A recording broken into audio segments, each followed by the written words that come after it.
Hi, it's me again with Corel Draw Tips and Tricks. I'm going to show you how to make this pattern. I think it's pretty cool and it's one of the easiest patterns you could make. It's so simple. So let's just start. We're going to start with an ellipse.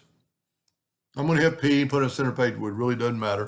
Control D, hold down the shift key and make another ellipse smaller.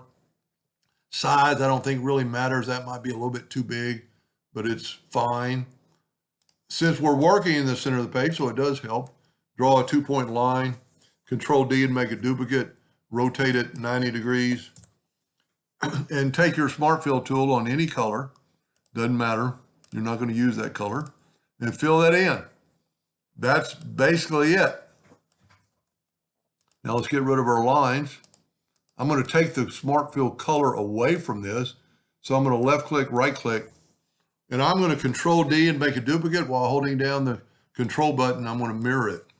Now, you do have to take a little bit of time and accuracy, but if you'll take that node right there, you can have it snap right to that node.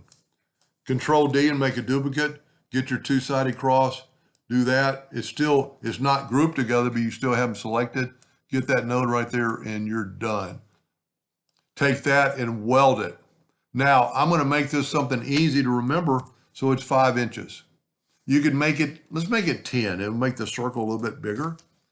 Now, so we've got it on 10. Let's set our nudge factor on 10.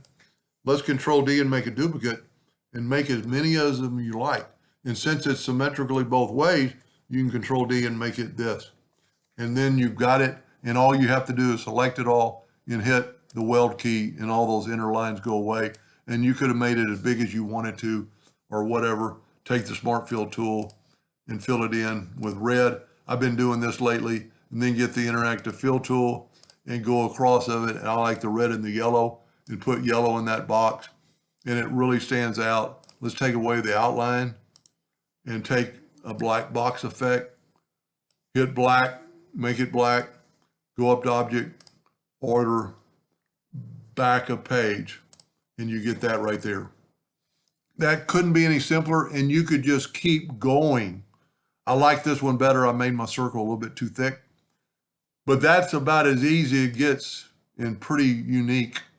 This would make, I always look at stuff like this and I could change it, would make a good vent for like an air conditioner return type deal or a screen. I could have put something inside the circles and made it smaller, but it can't get any easier than that. I hope that helped a little bit. Thank you for watching.